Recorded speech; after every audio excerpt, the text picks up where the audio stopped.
owó tọmọdé bá kọ́kọ́ rí àkàrà ni ó fi jẹ. ọ̀làjú bá dé lówe ìpadà lọ́wọ́ kan nísẹ̀yìn owó tọmọdé kọ́kọ́ rí ilẹ̀ ni wọ́n ń fi ra ilé ni wọ́n ń fi kọ́ tí wọ́n ń gbé pẹ̀lú ayọ̀. ohun tó lè jẹ́ kí ènìyàn máa ronú ilé kíkọ́ níbẹ̀rù àwọn tó ń talẹ̀ fẹ́ ní méjì mẹ́ta. ẹni tó mọ̀ náà ló yẹ ká tẹ̀lé. ilé iṣẹ́ kan rèé Sweet Estate ló ń jẹ́ ohun tó jọ mọ́ tilẹ̀ tilẹ̀ lọ́lọ́run rán wọn. Sweet Estate, Sweet Estate, Sweet Estate, wọ́n fi ní lọ́kàn balẹ̀. Hello out there and welcome to Sweet Estate Weekly on your darling station NTA 12 Abeokuta, the station that's as solid as the rock. My name is Ayala Balogun. With me on set to do justice to that is our guest, Chief Olumide Falola, the Chief Executive Officer of Sweet Estate Unique Properties and Facility Management here in Abeokuta, Ogun State. Chief, you're welcome to the program. Aku dédé wí adẹ́kù àsìkò yìí gẹ́gẹ́ bí wọ́n ṣe sọ èmi ni olóyè Olúmídé Fálọlá aláṣẹ àti olùdarí iléeṣẹ́ Sweet Estate. Now, if you're joining us, you don't understand what we're saying. This is Nigerian Television Authority with Sweet Estate Weekly, a program that is designed to enlighten you on establishment of estates, what it takes to build in an estate, and we have on set the Chief Executive Officer of Sweet Estate Unique Properties and Facility Management, Chief Olumide Falola, who will be enlightening us today on estate layout planning. Chief, ẹ jẹ́ ká bẹ̀rẹ̀ nípa rẹ̀. Tá a bá ń sọ̀rọ̀ nípa estate, ó dàbí pé a máa ní láti la àwọn èèyàn wa lọ́yẹ̀ pé kí ni nǹkan tá à ń pè ní estate layout. Ọ̀rọ̀ ńlá lè béèrè yẹn o. Òun dẹ̀ ni nǹkan tó ti mú kí many people kí wọ́n pàdánù ohun ní wọn. Nítorí pé ní ayé àtijọ́ nígbà táwọn bàbá yẹn ń ta ilẹ̀, many of them ò ṣe nǹkan tí à ń pè ní proper layout. Wọ́n kàn máa ń lọ ń bulẹ̀ ní agbọ́yá láti bí síbí ìwọ ló ní ìwọ náà mú. So ibi tó kò bá ti dúró sí ibẹ̀ nílẹ̀ yìí dé. Wọn kì í máa put in consideration ibi tí omi máa, ibi tí road máa gbà, ibi tí gọ́tà máa gbà. Ẹlòmíì bó ṣe plan ní ṣe ni gọ́tà lọ forí sọ sí tinú mẹ́rin omi. So gbogbo àwọn nǹkan yẹn ló fi jẹ́ pé ní ìsìn nígbà tí ìjọba wa take over tí wọ́n ń ṣe proper layout àdúgbò kọ̀ọ̀kan, àwọn ilé tó ń pàdánù property wọn ti pọ̀. Ìyẹn àkọ́kọ́. Ẹ̀ tún wá rí pé ó níye mítà tí ó yẹ kéèyàn filẹ̀ síbi tí ọ̀gbàrà bá ń gbà. So ní ìsìn yìí tẹ́ bá rí gbogbo ilé tó bá ti súnmọ́ gbà ẹ rí pé wọ́n gọ́ọ̀mẹ̀ntì bẹ̀rẹ̀ sí máàkì nítorí pé nìyẹn ò ṣe proper layout nígbà tí wọ́n máa ta property yẹn nígbà yẹn lọ́hùn ló fà. So layout in any kì í ṣe state nìkan ní gbogbo àgbègbè tí èèyàn bá ti ń gbé ní layout ẹ̀ gbọ́dọ̀ wà pé ibi báyìí sí ibi báyìí o nílànà ìjọba ibi títí gbọ́dọ̀ wà rè bó dẹ̀ ṣe gbọ́dọ̀ fẹ̀ tó rè. Lẹ́yìn yẹn ibi tí gọ́tà gbọ́dọ̀ wà rè bó ṣe gbọ́dọ̀ tóbi tó rè. Extension tí yàn tún gbọ́dọ̀ filẹ̀ ní after gutter kó tó kọ́ ilé. Wonderful. Size yẹn rè. So tí yàn bá ti ṣe gbogbo ètò yẹn kò ní ní wàhálà lọ́jọ́ iwájú àti ìgbàpá tí ìdàgbàsókè bá bá agbègbè tó wà. Káwá mú yẹn wá sí ọ̀rọ̀ estate, Sweet Estate as an example. Ní ọ̀dọ̀ títí wa àwa gan fún akọ́lá tó ń ṣe layout. Tá a bá ti ní ilẹ̀ 5 acres la fẹ́ lò fún development ní báyìí ó tààrà, ìjọba ló máa bá wa design layout yẹn. Wonderful. Yes, àwọn ló máa approve ẹ̀ fún wa dọ́bẹ̀ tó dùn ṣá o.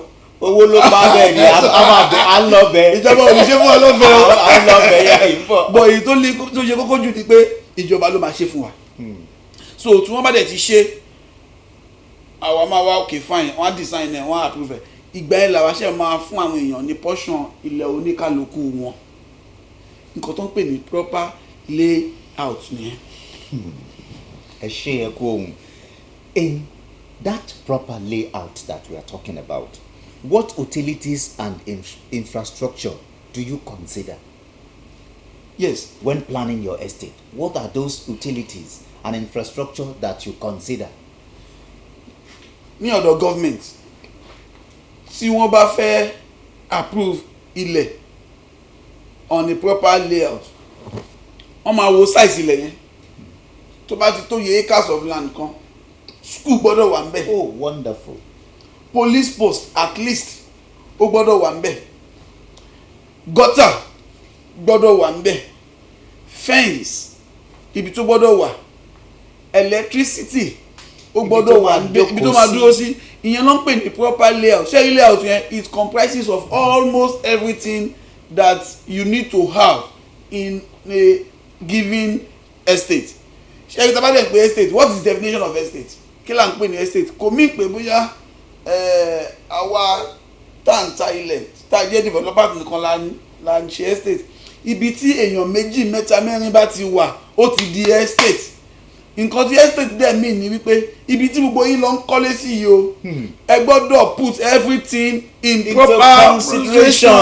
That is the meaning of estate. God bless you. So but with company àti train láti mọ nǹkan tó yẹ ká ṣe nínú a given society tá a fẹ́ develop ló fi jẹ́ tiwa tá a fi máa sọ pé estate developer gbogbo wa ní estate developer anybody tó bá ti kó blọọkù lẹ̀ báyìí tó ti bẹ̀rẹ̀ sí dígì lẹ̀. olóyè wa àwọn kan wà tó jẹ́ pé quack ni wọ́n. òun náà là ń sọ yìí. gbogbo tá à ń sọ yìí tẹ́ ń sọ yìí tó jẹun tó ṣe pàtàkì àwọn kan kì í kọ́. That's why we have sprawl. Tẹ́ bá lọ sí orú Mòwe, tẹ́ bá lọ sí orú Ìbàfò, ibì kan tiẹ̀ wà lájégúnlẹ̀ gẹ́gẹ́ bẹ́ẹ̀ ṣe sọ lákọ̀ọ́kọ́ àwọn kan báyìí wọ́n máa sọ òkúta ní. Jẹ́ pé ńgbà tán tí ìjọba bá wá dé ní ibi tẹ́ ń gbé yẹn máa dá wàhálà lẹ̀ fún aráàlú, àwa di wàhálà. So àwọn èèyàn tó wà nírú ipò yẹn à ń fi orú ètò báyìí fi dá wọn lẹ́kọ̀ọ́ ni pé ẹni tó bá máa dá ilé iṣẹ́ orú èyí tá à ń sọ yìí sílẹ̀ estate company sílẹ̀ ó ń láti ní àwọn ìmọ̀ kan.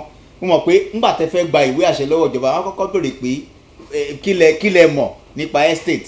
Kíjọba tiẹ̀ tó kí CAC gan corporate affairs kan tó approve certificate to run an estate wọ́n máa ní o gbọ́dọ̀ ní certified surveyor, certified construction person, engineer gbogbo ilẹ̀ gbọ́dọ̀ jẹ́ director papọ̀ kí wọ́n tó approve. pé ẹ lọ bẹ̀rẹ̀ iṣẹ́ gẹ́gẹ́ bí estate. ṣe understand kì í ṣe pé ẹnìkan lọ ṣe mass communication ní school. wa lóun máa fẹ́ bá di estate management ló kàn. nǹkan tó ń dá wàhálà lẹ̀ gan nínú ìlú wa òun inú odò ló bá lọ ju ẹlòmíì sí. ẹ ṣe gan ẹ kú. We want to thank you very much for telling us that. Now we now want to look at sanitation. Okay. You know, when we talk about sanitation, it's a big issue most of the time, you know, in our environment. Ó máa ń jẹ́ nǹkan tó ta kókó gan. Kí ni àgbékalẹ̀ yín láti rí i pé ètò ìmọ́tótó inú estate yín kò mẹ́hẹ̀? Well, ẹ ṣé gan olóòtú. Thank you very much for that question. Ṣé rí anybody tó bá ti mọ̀ pé inú estate lòun lọ, ọ̀rọ̀ wá dàbí ọ̀rọ̀ ẹni tó ọmọ Nàìjíríà tó lọ lóyìnbó.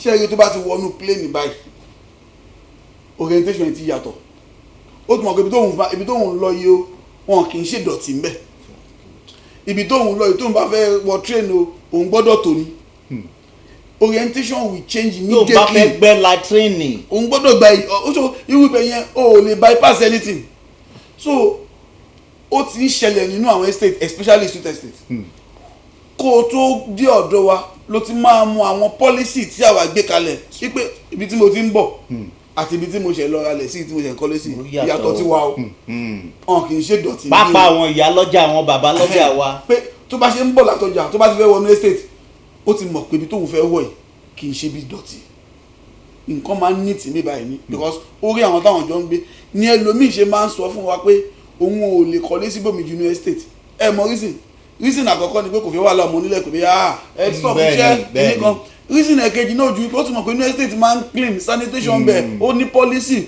ó ní àwọn tó guide ó ní àwọn tá à ń sanwó fún tó ń bá wa clean ó ní àwọn tá à ń sanwó gbá fún ó ní àti put everything in order kí nílẹ̀ tó wá wà sanction wà pé ìwọ tó bá ti gbogbo nǹkan tá a gbé kalẹ̀ gẹ́gẹ́ bí policy tí estate àgbègbè agbọ́dọ̀ fi mọ́ ìwọ tó bá ti tàpá sí ó ní penalty. Very good.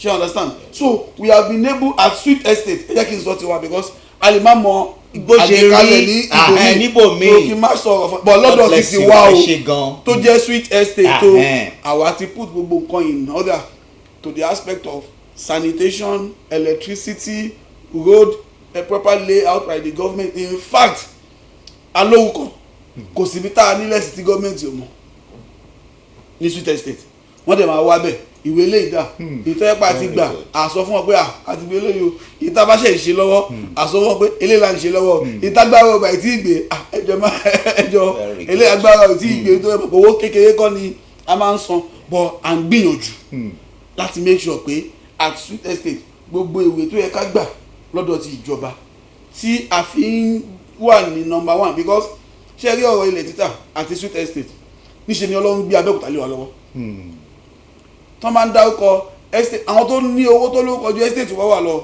because we are not number 1 in the whole Nigeria. Don't let me deceive myself.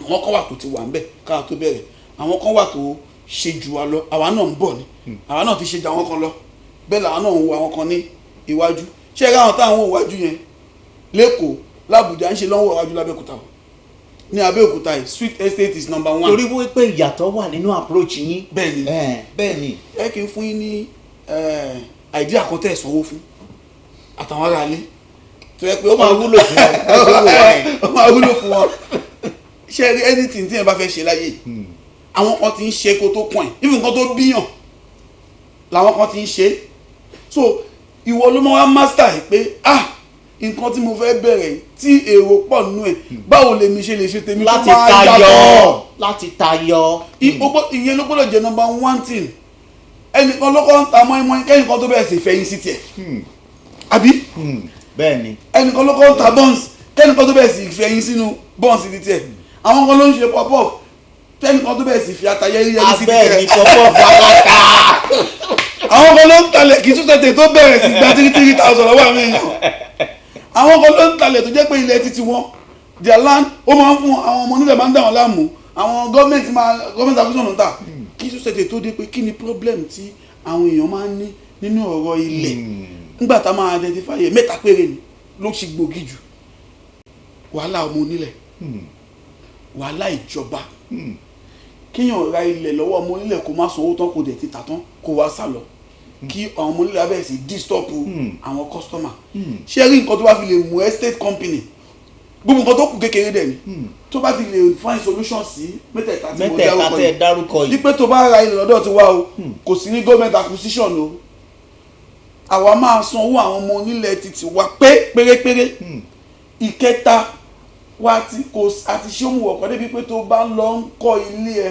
kò sí ẹni tó máa ní ẹ̀dúró bóyá ọmọ onílẹ̀ owó foundation owó lintel owó kíníkan owó àwo ìṣe ni kò ṣẹlẹ̀ real estate wa so àwọn solution yẹn làwa ti find àwọn problem yẹn làwa find solution sí ìkẹyìn tó tún wá ṣe pọpánbà rẹ gbogbo èèyàn ló ń dá nílé ayé ló fẹ́ dára everybody want to do something in his own especially shelter yes. even gan ants kòkòrò bẹ́ẹ̀ni ó ń kọ́lé bẹ́ẹ̀ni so ilé jẹ́ ohun tó yẹ pé gbogbo èèyàn tó lọ́hún dá láyé ṣùgbọ́n ṣá ìka ò dọ́gba.